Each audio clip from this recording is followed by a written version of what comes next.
In creating this tomato soup recipe, I've experimented with different proportions of ingredients to find a combination that I think does justice to the wonderful flavour of homegrown tomatoes.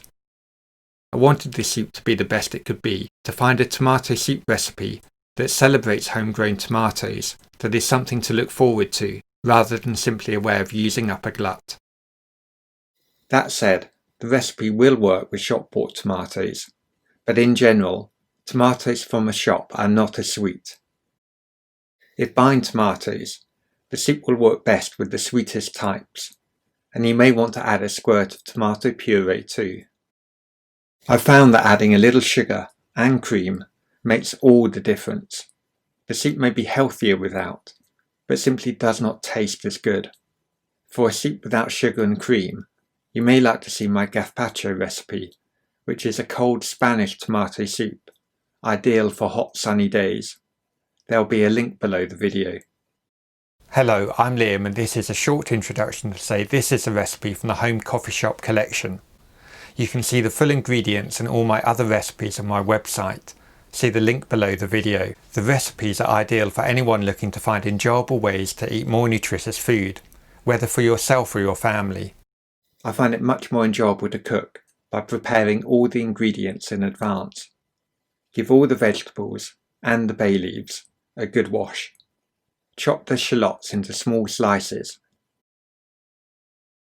And do the same for the pepper and the garlic. Chopping finely helps them cook faster, and all three are cooked together. I cut the potato into about 1 centimetre sized cubes and do the same for the carrots.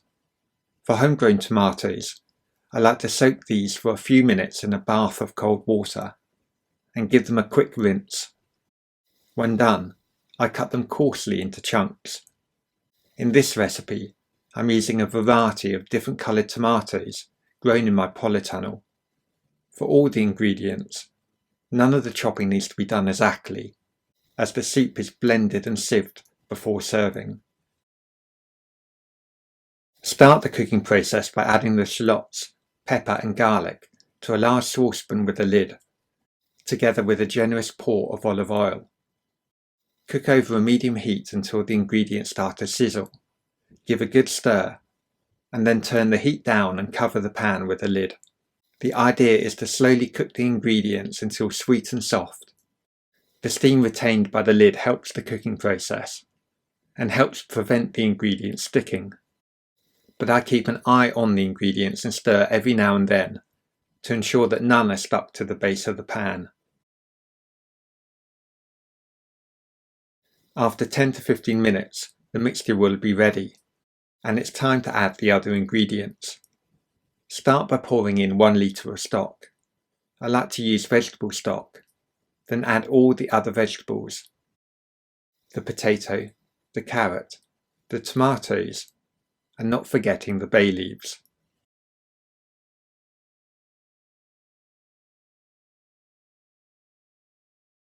Season with a little salt and pepper. The pan is then brought to the boil over a medium heat, before turning down to a gentle simmer and covering with a lid as before. Stir the pot regularly to check that nothing is sticking to the base. After 15 minutes, the soup should be ready for blending. I like to make sure by poking pieces of potato and carrot with a fork. If the fork enters easily, the cooking is done. I find it easiest to blend the soup in the saucepan using a hand blender. Remember to go fishing for the bay leaves to remove them before blending. After blending, there will still be small pieces of tomato skin and seeds in the soup. There's nothing wrong with leaving these in, but for an extra fine soup, they can be removed by decanting the mixture through a sieve. I am using a puree sieve, which is also ideal for Spanish soups like gazpacho and salmorejo. You could eat the soup at this point, but to my taste, it is missing the crucial last step that makes all the difference in flavour. I think this is the difference between a good soup and a great soup. First, add the soft brown sugar. Next, Add the single cream.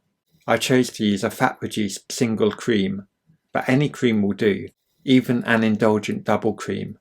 The time taken to blend and strain the soup, plus the addition of the cream, will have cooled the soup down. Therefore, I like to return the soup to the hob over a medium heat to bring it back to the boil before serving. The soup is now ready.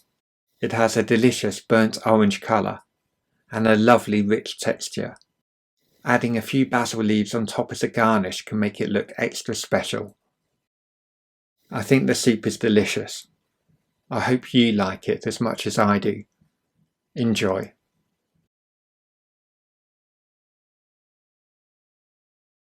Don't forget to subscribe to the YouTube channel by clicking the subscribe button. After subscribing, click the bell to ensure you are notified every time a new video is added.